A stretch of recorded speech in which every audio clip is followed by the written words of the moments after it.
사도행전 10장 24절부터 11장 18절까지 이방인을 향한 복음이라는 제목으로 은혜를 받고자 합니다. 사람이요, 생각을 바꾼다는 것은 굉장히 힘든 일이에요. 왜냐하면 지금까지 살아왔던 그런 자기가 이해하는 그런 환경, 그런 어떤 사고가 있기 때문에 그것을 바꾸는 것이 쉽지 않아요. 더군다나 또 개인의 뿐만 아니라 이 전체가 생각하는 그런 생각을 바꾼다는 것은 그럴 때는 개인에게는 또 특별한 또 은혜가 있어야 되겠죠. 그런데 전체의 어떤 사고를 바꾸는데도 하나님은 금방 하는 게 아니라 한 사람 한 사람 또한 전체적으로 이해할 수 있게끔 그런 환경을 만들고 또 그것을 이해하게 하고 그런 많은 지나는 과정이 있어요. 우리가 오늘 이 본문의 내용을 통해서 하나님께서 어떻게 그렇게 사람들의 생각을 바꾸게 하는지 그런 과정을 우리가 이해할 수가 있습니다. 오늘 우리가 이 본문의 내용은 이제 복음이 출애굽기가 어떻게 전파되가는 과정, 그 과정을 보게 되는데, 복음이 전파된다고 해서 그냥 전파되는 것이 아니고 사람들의 생각을 하나하나 바꿔나가요. 그 당시에 유대인들은 어떤 생각이냐면, 복음이 유대인부터 시작했으니까 유대인들은 예루살렘에서 이제 사도들을 통해서 복음이 전해지고 많은 사람들이 예수를 믿고 그런 과정이 있었죠. 그런데 그 유대인들은 하나님은 자기들만 하나님이라고 생각해요. 그리고 교회 안에서 있는 그 예수 믿는 사람들도 메시아, 곧 예수 그리스도는 유대인만을 위한 메시아, 유대인만을 위한 구원자다, 그렇게 생각을 했어요. 그러니까 그들은 유대인들에게 복음을 전하지 유대인 밖에 있는 사람들에게 복음을 전한다? 이건 생각할 수가 없습니다. 왜냐하면 그들에게서 있어서 유대인 밖에 있는 이방인들과 접촉하거나 교제한다는 것은 그들의 법에 위배되거든요. 그들은 이방인들은 하나님이 택한 사람들이 아니에요. 그래서 이방인들 결집했잖아요. 그러니까 자기들만의 복음이라고 생각했는데, 이미 하나님은 이 복음서에서 수없이 예수님을 해서 뭐라고 그랬습니까? 이방인들에게도 복음을 전하고 이방인들에게도 능력을 행하고 이방인들에게도 이 하나님을 사랑하셨다, 하나님 택하지 않는 것을 얘기했지만은 그들이 가지고 있던 생각, 사고의 체계 속에서는 복음은 결국은 하나님은 유대인만을 위한 하나님, 유대인만을 여호와니 이방인들을 향한 여호와, 그렇게 생각하지 않았어요. 그래서 이 복음도 메시아가 이방인들을 향해서 복음이 전해진다, 이런 생각하지 않았습니다. 그러니까 여기에서 이제는 이 복음이, 예수님께서 이미 사도행전 1장 8절에 뭐라고 그랬어요? 성령이 임하면은 너희가 온 유대와 예루살렘과 사마리아 땅끝까지 이를 복음을 전하라, 이방을 향해서 복음을 전하고 했는데, 그것이 자기들에게는 이 유대인 틀을 벗어나서 복음을 전한다는 그런 생각으로서 받아들이지 못한 거예요. 그래서 그들을 향해서 이방인을 향해서 어떻게 복음이 전해진가 하는 것을 지금 오늘 이 과정에서 보게 되는데, 이 본문의 내용을 보면 본문이 좀 길잖아요. 그런데 앞에서 보면 계속 같은 말이, 같이 이야기했던 것이 이렇게 계속 반복되고 반복되는 겁니다. 왜냐하면 반복은 그만큼 중요하다는 메시지잖아요. 지금 복음이 유대인 틀을 벗어나서 이방을 향해서 복음을 전하는데 그 사도들이 다 이해를 해야 되잖아요. 유대인들은 다 인정을 해야 돼요. 그러면서 그들이 활발하게 이제는 교회가 밖을 향해서 복음을 전하러 가는데, 그럼 그들에게 지금 그들의 생각을 바꾸기 위해서 기적이 일어나고 환상이 있고 여러 가지로 하나님께서 이 역사하는 과정에서 그들의 생각을 바꾸게 하는 과정이에요. 자, 그걸 보면은 먼저 보니까 우리가 지금 어떻게 했냐면은 물론 그것은 하나님의 역사이고 성령을 통해서 역사하시는 게 있어야 되죠. 우리가 이 앞에서 봤을 때 어떻게 했습니까? 베드로가 기도하는데 환상을 봤죠. 환상을 봤는데 어떻게 봤습니까? 그래서 이 바구니가 내려와가지고 거기에 부정한 것, 더러운 것, 이런 짐승이 있는데 하나님 이거 잡아먹으라고 해요. 그래서 베드로가 자기는 유대인으로서 이미 유대의 내익에 보면은 부정한 짐승 또 정한 짐승 정의되어 있기 때문에 부정한 짐승은 자기 먹지 않았다고 그렇게 이야기하는데 하나님이 뭐라고 합니까? 깨끗하게 내가 깨끗하게 하는 것을 너희가 부정하다 더럽다 하지 말라. 그럼 베드로를 깨닫지 못하고 있잖아요. 그럴 때에 이건 무슨 뜻인가 하는데 이미 다른 한쪽에서는 하나님께 동시에 역사에서 고넬료가 지금 베드로는 옆바 있는데 고넬료는 60km 떨어진 데서 이 가이사라에 있는 거예요. 거기서 동시에 하나님께서 이 고넬료에게 주의 사자가 나타나서 그가 경건한 사람으로서 기도하고 있을 때에 그 옆바에 가서 시몬 베드로라는 사람을 청하라. 그래서 세 사람을 보낸 거예요. 그래서 베드로가 오는데 베드로가 그 한 사람을 보고 딱 있으니까 그게 무엇인가 궁금하고 있을 때 그때 나오는 거예요. 그 사람들이 오는 거예요. 그래서 그들을 따라갔더라 하는 이야기예요. 그런데 우리가 지금 보면은 아까 지금 뭐라고 그랬습니까? 베드로는 유대인이잖아요.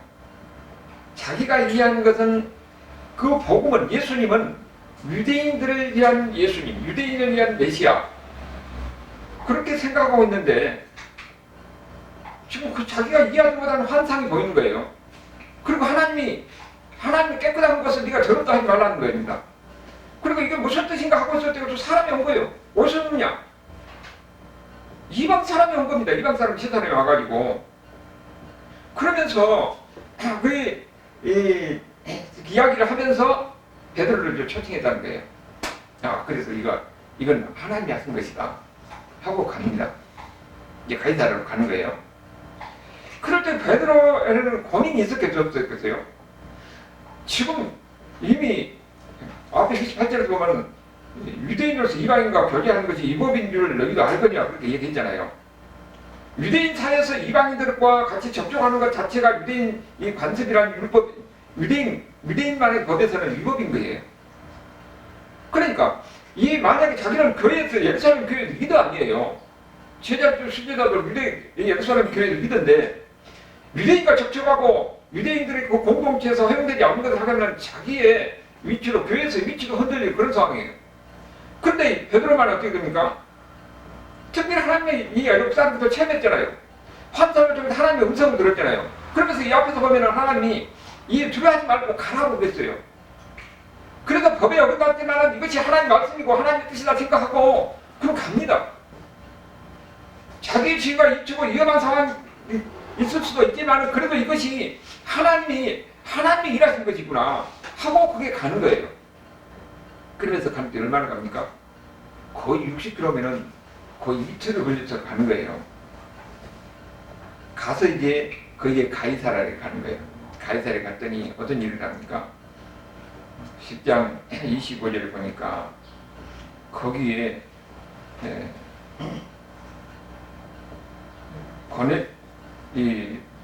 고넬료라는 사람이 베드로 앞에서 그러니까 절을 했다고 그랬어요. 여기 보면요, 베드로 앞에 엎드려 절을 한다. 그런데 여기 절을 하니 그러니까 그럼 베드로가 뭐라고 합니까? 26절에 나도 사람이라 그런 이야기 하잖아요. 왜 이 이야기 했겠어요? 신을 섬기도 다니까 그 앞에 절한다는 케이옥소라는 단어가 특별히 신에게 경배할 때 쓰는 단어예요. 그러니까 고넬료가 베드로한테 절을 하는데 어떻게 합니까? 신에게 절하듯이 그렇게 절을 하는 거예요. 경배하는 거예요. 그러니까 베드로가 깜짝 놀래 자기가 하나님도 아닌데 자기도 그렇게 하는 걸 보고 여러분 우리가 가만히 생각해 보면은 이 고넬료는 어떤 사람이냐? 가이사라 지방에서 이탈리아 부대라고 하면은 로마 군대에서 그냥 귀족의 핵심이에요. 그 중에서 백부장이면은 200명, 300명 정도 병사를 거느는 중간급 간부입니다. 그러니까 그 지역에 완전히 치안 책임자예요. 상당한 지위가 있고 권세가 있는 사람이죠. 그럼 베드로는 어떤 사람이에요? 속국이잖아요. 로마의 지배를 받고 있으니까 거기에 한 사람의 5배에 불과해요. 아니 그 당시에 치안체계로 군대에서 막강한 권력을 가진 사람이 베드로는 한 사람의 세상적으로 봤을 때 그냥 한 어부에 불과하는데 그 베드로를 보고 무릎 꿇고 절을 하는데 그야말로 하나님을 경배하듯 절을 하는 거예요. 왜 그렇게 했겠어요? 이 사람이 하나님의 사람이라는 것을 인정하기 때문에 그런 거예요. 하나님의 사람이라는 것을 인정하기 때문에 그 최대한 예의를 표해서 최대한대로 존중하는 그런 마음으로서 절을 한 겁니다. 여러분, 그래서 이 고넬료가 어떤 사람이었어요? 로마 사람인데 이미 유대로 개정해갖고 하나님을 아는 경건한 사람이라고 했어요. 하나님이 이 사람에게 천사를 보내가지고 그래가지고 베드로를 청하라 해가지고 베드로 왔는데 고넬료는 뭐라고 해요? 이 사람은 하나님이 보낸 사람이라는 거예요. 하나님의 사람이라는 겁니다. 여러분, 이것이 우리에게 주는 메시지가 있어요. 지금 우리가 지금 세상에서는 일반적으로 이 세상 사람들이 목사들도 학력도 높고 수준이 높으니까 우리가 무시하는 그런 경우가 있어요. 여러분, 하나님이 다 똑똑한 사람, 수지 같은 사람들만 세워가지고 목사를 세우면은 교회는 다 없어집니다. 그것이 미국에서 이 1920년대 그 유년 신학교에서 거기서 수지들 모였는데 그 사람 자유주의 신학교가 거기가 다 무너졌잖아요. 하나님은 별 볼일 없는 사람, 보잘것 없는 사람, 그 사람을 세워서 하나님 나라를 전하고 하나님 말씀을 전하게 하는 거예요. 그러면 사람을 보지 말고 그 사람이 하나님의 사람이다 하면 하나님의 사람을 존중하는 거예요. 아니 보이는 하나님의 사람들을 존중하지 않냐고 보이지 않는 하나님을 어떻게 섬깁니까? 보이는 하나님의 사람을 존중하는 사람이 보이지 않는 하나님을 섬기는 거예요. 별 볼일 없는 그 어부지만은 자기가 가지고 있는 권세나 자기가 좀 미치러 봐서는 비교가 안 되지만 이 사람이 하나님의 사람이니까 가서 그래서 경배하는 겁니다. 최대한 예를 갖춰서 절을 하는 거예요. 그러면서 뭐라고 하냐? 왜 나를 불리냐 하는 거죠. 나는 너희들을 만나는 것이 이법인 줄 알지만은 하나님이 나를 이곳에 보내서 여기 가라고 했기 때문에 내가 여기가 왔다. 그래서 너희들이 나를 초청했는데 무슨 일로 나를 불렀냐? 그러니까 그때 고넬료가 이야기하는 거예요. 그것이 30절에서 33절까지 이야기했죠. 이미 앞에서 했던 이야기를 여기서 또 반복해요. 고넬료는 지금 베드로에게 처음 이야기하지만은 성경을 보는 우리 독자 입장에서 보면 이미 고넬료에게 그가 기도할 때에 주의 사자가 나타나가지고 지금 구체적으로 베드로가 어디 있으니까 초청하라까지 이야기했잖아요. 그 이야기를 다시 하는 거예요. 내가 기도하는데 어떤 천사가 나타나가지고 이거 무두장의 집에 그 옆바의 무두장의 집에 거기 이 시몬 베드로라는 사람이 있는데 자기가 베드로를 어떻게 알겠어요? 천사가 같이 온 겁니다. 그 사람을 청해서 들으라는 거예요. 뭘 들으라고요? 복음에 대해서 들으라는 거예요. 하나님 말씀에 대해서 들으라는 겁니다. 그래서 지금 베드로에게 그 이야기를 하니까 그래서 그가 깨닫고 뭐라고 해요? 하나님은 이방인과 유대인을 구별하지 않는구나. 그것이 34절 35절의 이야기예요. 베드로가 이으로 말하되 내가 참으로 하나님은 사람을 외모라는 것은 이방이나 유대인이나 따로 구별하지 않는다는 거예요. 하나님은 그야말로 그가 하나님을 섬기는 사람, 그 사람은 누구든지 그가 이방인이든 유대인이든 흑인이든 백인이든 사람을 차별하지 않는다는 거예요. 그가 예수님 앞에 나오면 누구든지 다 받아들인다 하는 것을 여기서 지금 베드로가 그때 깨닫는 겁니다. 그러면서 복음을 전하는 거예요. 복음을 전하는 겁니다. 자기가 만난 예수님이 하나님에 대해서 예수님 메시아에 대해서 이야기하는 거예요. 그것이 36절에서 43절까지인데 여기에는 지금 예수님이 누구냐 하는 것을 이야기하고 예수님의 전도 사역을 이야기하고 그 다음에 예수님의 죽음과 부활에 대해서 이야기하고 그리고 그분이 마지막 심판으로 오신다는 것을 이야기하고 그러므로 너희가 회개해서 돌아오라 이렇게 이야기하거든요. 복음을 전하는 거예요. 복음을. 여러분 복음의 내용이 뭐예요? 복음은 예수님에 관한 이야기입니다. 그러니까 여러분 설교도요. 예수님에 관한 이야기를 해야 진짜 설교지 세상 사람 듣기 아무리 듣기 좋은 이야기 아주 그야말로 무슨 철학을 이야기하고 해봐야 그것은 복음하고 아무 관계가 없어요. 복음은 예수님입니다. 그래서 복음의 핵심이 뭐냐면은 예수님이 누구냐 하는 거예요. 항상 여러분 두 개는 알고 있어야 돼요. 예수님이 누구냐? 예수님은 완전한 하나님이고 완전한 인간이라는 거예요.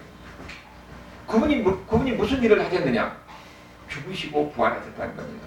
이걸 조금 더 살 붙여서 얘기하면은 예수님은 하나님이에요. 하나님이 인간의 육신을 입고 이 땅에 오신 겁니다. 인간처럼 돼서 인간처럼 모든 것을 다 당하신 거예요. 그래서 그분이 고난을 받으시고 무슨 일을 하셨다고요? 죽으신 겁니다. 십자가로 죽으러 오신 거예요. 예수님이 죽으러 오신 겁니다. 우리 죄를 짊어지고 죽기 위해서 십자가에 죽기 위해서 오신 겁니다. 그런데 그분이 죽음으로 끝나는 것이 아니고 하나님이 다시 살리신 거예요. 그래서 예수님이 부활하셨다는 겁니다. 예수님이 부활하신 것이 예수님만 부활하신 것이 아니라 우리도 예수님을 통해서 우리의 죄가 용서받아서 나중에 우리도 그렇게 부활한다는 것을 우리가 보여준 거죠. 그런데 그 부활하신 예수님이 승천하셔서 하나님의 우편 보좌에 계시잖아요. 그리고 그분이 마지막 때 이때 이 세상을 심판한 심판주로 오신다는 것을 이미 여기서도 이야기하고 성경에서 이야기하는 핵심이 있는 이야기예요. 우리는 예수 믿는 사람들은 마지막 심판 때 우리는 상급의 심판이지만은 예수 안 믿는 사람들에게는 그런 천국이냐 지옥이냐 심판을 누가 한다고요? 심판주는 예수님이 하신다는 겁니다. 그러므로 누구든지 예수님 앞에 나와서 회개하고 복음을 들으라. 그러면은 너희들에게 구원이 있다는 것을 이야기하고 있는 겁니다. 그러니까 예수님의 삶과 죽음, 그리고 부활과 승천, 그리고 마지막 심판주로 오신 심판주신 예수입니다. 그러므로 회개하고 예수님 믿으라. 복음을 받아야 된다. 그러면 너희가 생명을 얻는다는 거예요. 영원히 산다는 것입니다. 이런 진리의 말씀을 지금 이것이 복음이에요. 복음의 핵심이에요. 지금 이 이야기를 베드로가 지금 설명하는 겁니다. 그런데 지금 누구에게 지금 전하고 있어요? 이방인에게 전하고 있어요. 고넬료 집에 가니까 고넬료가 집에 누가 있다고 그랬습니까? 고넬료만 있는 게 아니거든요. 이 앞에 보면은 뭐라고 그랬어요? 그 27절 보면은 더불어 거기 들어가니까 여러 사람이 모인다고 그랬잖아요. 그 여러 사람이 모이는데 여러 사람이 누구 했더니 24절에 보니까 그의 친척과 가까운 친구들이 다 모여있다고 했어요. 지금 베드로는 이방인들에게 복음을 전하고 설교하는 최초의 장면이에요. 거기는 그러니까 이 고넬료가 로마의 군대에서 지위를 가진 사람이라고 그랬잖아요. 영향력 있는 사람입니다. 힘 있는 사람입니다. 거기에 가족들 다 모이고 친구들, 친척들 다 모이고 그래서 그야말로 하나의 교회가 된 겁니다. 거기 이방인들만 다 하는 겁니다. 다 이방인들은 모여있는 거예요. 유대 율법으로서는 거기에 상상할 수 없는 일인데 유대인들로서 거기에 들어가서 그들 접촉하는 것조차도 금지되어 있는데 그들이 모여있는 데서 그들이 어떻습니까? 복음을 전하는 겁니다. 하나님의 말씀을 전하는 거예요. 생명의 말씀을 전하는 겁니다. 말씀을 전하는데 그때 어떤 현상이 일어나냐? 성령이 임하는 것이 나타난 겁니다. 성령이 임하는 것이 어떻게 나타납니까? 거기에 거의 그들을 위해서 안수기도 한 것도 아니고 그냥 설교만 했는데 성령께서 내려가지고 그들이 방언을 하고 이런 편협적인 모습을 보는 겁니다. 그런데 그때는 누가 있었냐? 베드로만 있는 게 아니고 이 앞에 보면은 거기에 같이 간 사람들이 있었어요. 그 23절 그 후반절을 보면은 옆바에서 온 어떤 형제들도 함께 갔다고 했잖아요. 근데 그 형제들이 몇 사람이냐면은 이 11장 12절을 보면은 6명이라고 했어요. 6 형제도 갔다고 했어요. 그러면은 이 사람들이 뭐예요? 거기서 같이 그 장면을 본 겁니다. 이거 중요한 거예요. 베드로만 본 게 아니라 유대인들로서 할례받은 사람들이 거기 6명도 그 광경을 본 겁니다. 그들에게 하나님의 말씀을 전했더니 그들이 하나님의 말씀을 받아들인 거예요. 그리고 성령께서 임하시는 가운데서 그들에게 역사가 일어나는 겁니다. 표적으로 보이는 가운데서 그들에게도 하나님의 은혜가 임했다는 거예요. 하나님은 이방인과 유대인과 차별 안 하고 그들을 회개하고 그들이 받아올 때에 하나님은 그들에게도 하나님의 은혜가 있어 그들에게 보는 역사가 있더라고. 그들에게 생명의 말씀이 전해진다. 이것을 보는 겁니다. 그래서 베드로가 지금 어떻게 합니까? 아, 이방인들에게도 하나님의 이 은혜가 임하구나. 이방인들에게도 하나님의 역사가 임하구나. 그들은 지금 어떻게 했습니까? 성령이 그들을 어떻게 그들에게 임했어요? 이미 예수님 말씀대로 이미 숙제하시고 베드로에게 그랬잖아요.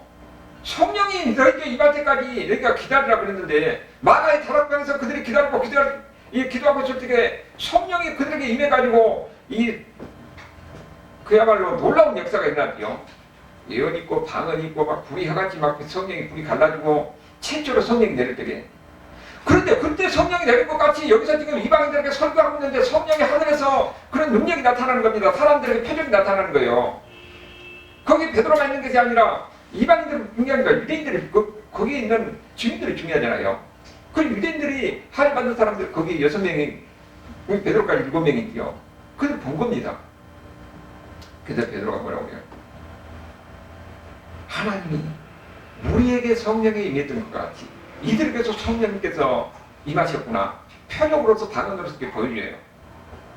이제 우리도 이들과 같이 하나다. 그래서 그들에게 시혜를 준 거예요. 그리고 베드로가 뭐라고 합니까? 이미 내가 요한은 물로 시혜를 주셨으면 너희는 몇 날 못 봐서 성령으로 시혜를 받을 것이다 그랬는데 그 말씀이 생각났다고 그러잖아요. 예수님 말씀대로 이루어진 겁니다. 믿는 사람들에게는 성령이 임한다는 것을 보인 거예요. 그러면서 그냥 물로 시혜를 베푼다고 그랬어요. 47절에 보니까 시혜를 베푼다는 것은 뭐 얘기합니까? 이제는 우리는 한 가족이라는 거예요. 예수님 안에서 한 가족이라는 겁니다. 지금까지는 이방인과 유대인이 따로 분리되어 있는데 이제는 예수님 안에서는 이방인들도 그들도 한 가족이라는 거예요. 그래서 시혜를 베푸는 겁니다. 그러니까 이 소문이 나겠어요. 내가 엄청난 사건입니다. 여러분 우리가 볼 때는 그냥 그러려니 하지만은 이 사건이 있음으로 해서 만약에 이 사건이 없었다면은 기독교는 유대교의 한 종파, 유대교의 한 분파에 불과하고 거기서 그냥 끝났을 거예요. 그런데 하나님이 그게 아니잖아요. 하나님은 이미 예루살렘과 온 유대와 사마리아 땅끝까지 살면서 복음을 전하라는 그 명령을 주는데 그 당시에 그들은 사고와 그 관념 속에서는 그것을 상상할 수 없는 거예요. 그러니까 그걸 이해하지 못하고 있는 겁니다. 그래서 하나님이 그들을 어떻게 역사하신가 보니까 이런 역사를 통해서 그들에게 보이는 겁니다. 이런 과정을 통해서 하나님은 이방인들도 사랑하시고 그들도 택하셔서 그들에게도 생명의 복음을 주었고 그들에게도 구원의 역사가 있기는 하셨다 하는 것을 지금 이 베드로의 이 성령의 역사하는 과정을 통해서 보이는 겁니다. 이렇게 그래서 이 사건이 엄청난 사건인 거예요. 그 당시에 그들의 세계를 우리가 성경을 볼 때는 그 당시에 있는 사람들의 생각 속으로 우리가 들어가 봐야 돼요. 엄청난 사건입니다. 그래서 그 소문이 예루살렘에까지 퍼진 거예요. 그랬더니 이제 11장에 와서 보니까 유대에 있는 지도자들과 형제들, 이제 유대인들 지도자들 중에 난리가 났겠지요. 베드로가 그래도 교회 안에서 리더인데 이방인들과 같이 식사를 하고 그들 가서 교제하고 그들 가서 복음을 전했다고 하니까 소문이 날 수밖에 없지요. 그리고 거기에서 이 역사가 일어났다고 하니까 그러니까 베드로를 책망하는 겁니다. 2절 3절을 보니까 네가 가가지고 어떻게 이방인들과 교제하면서 그들과 같이 식사를 하고 했느냐. 그러니까 4절에서 다시 베드로가 설명을 합니다. 옆바에서 자기가 체험했던 일까지 그리고 고넬료에게 하나님의 사자가 나타나서 자기를 초청했던 일 이런 일을 다시 설명하는 거예요. 그러니까 이 앞에 일어났던 이야기를 성경에서는 그대로 다시 기록하고 있어요. 왜 이렇게 기록합니까? 그만큼 중요하다는 거예요. 이방인들을 향해서 복음의 전행 일이 그만큼 중요하다는 것을 여기서 이 베드로를 통해서 이야기한 것뿐만 아니라 오늘 이 성경을 읽고 있는 독자들에게도 그만큼 중요하기 때문에 계속 반복이 나타나요. 그리고 베드로가 뭐라고 그러냐면은 자기에게 임한 환상이 하늘에서 바구니가 내려오고 부정한 짐승이 있는데 잡아먹으라. 나는 이 율법에 따라서 이걸 먹을 수 없고 먹지도 않았다. 그런데 하나님이 깨끗하게 했으니까 이제는 속되하지 말라. 이것이 3번 이런 현상이 자기에게 나타났다는 거예요. 여러분 환상도요. 한 번 일어나면은 때로는 사람들은 얼마나 완고하기 때문에 그러느냐고 있을 수가 있어요. 근데 그 두 번도 아니고 세 번이나 일어났다는 것은 베드로에서도 완전한 그 유대적인 사고를 완전히 깨고 하나님이 이방인도 사랑하시고 이방인들은 구원의 역사가 임한다는 것을 그들에게 완전히 그 사고를 바꾸기 위해서 이렇게 설득하고 있는 겁니다. 여러분, 이것이요 한 사람의 생각을 변화시킨 것이 얼마나 힘든가를 보이는 겁니다. 여러분, 우리가 볼 때로 우리는 지금 이 예수 믿는 것이 이렇게 쉬운 것 같은데 다른 사람들에게 가서 예수 믿으려 하면은 그 사람들은, 나이 같은 사람들에게는 그것이 안 믿어져요. 안 믿어져. 그러니까 그것은 하나님의 역사가 있어야 됩니다. 여기 베드로를 그 관념을 깨뜨리기 위해서는 이렇게 하나님의 역사가 있잖아요. 그러니까 그 사람이 우리는 일단 복음을 전하면은 그 사람이 또 한 사람만 전하게 여기서 듣고 저기도 듣고 또 이런 과정을 체험하고 저런 과정을 체험해서 그 마음의 벽을 하나하나 허뭅니다. 그러면서 마음을 문을 열게 만들고 그러면서 복음을 받아들인 거예요. 그래서 우리가 할 수 있는 일은 복음을 전하고 나면 뭐합니까? 기도하는 거예요. 하나님에 맡기는 겁니다. 그러니까 우리는 열심히 하는 일을 하고 우리가 그다고 복음을 갖고 논쟁하고 다투면서 괜히 이러면 싸움만 일어납니다. 우리는 전하고 나머지는 기도하는 겁니다. 하나님 저를 불쌍히 여기시옵소서. 저 영혼을 불쌍히 여기시옵소서. 그러면은 하나님이 그들을 우리의 기도를 들으신 것을 믿으시고 하나님은 하나님의 때에 하나님 방법으로 역사하는 겁니다. 베드로가 지금 한다고 보일 수도 있지만은 하나님은 사람에 따라 다양하게 역사하는 거예요. 여기 보니까는 어떻게 역사하는가 그것도 다시 한번 이야기를 하잖아요. 누구에게? 여기는 이제는 그 예루살렘에 있는 교회 지도자들이에요. 완고한 가운데 유대인만을 위한 복음이나 유대인만을 구원이라 생각하는 그들에게 다시 한번 자기가 체험했던 그런 이야기를 하고, 그리고 나뿐만 아니라 동시에 옆바에서 60km 떨어지는 그 가이사랴 지방에 있는 고넬료라는 그 로마의 백부장에까지 그렇게 하나님의 역사에서 사람을 보내서 내가 갔더니 바로 이런 일이 있었다.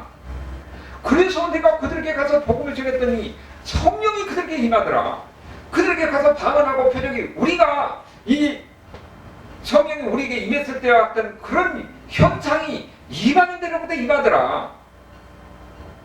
여러분, 그걸 뭐라고 했어요? 설득시키고 있는 겁니다. 내가 한 것이 아니고 하나님이 한 것이라는 거예요. 아니, 그러면 하나님이 한 것인데 내가 무엇이기에 감히 하나님이 하시는 일을 내가 방해하겠느냐.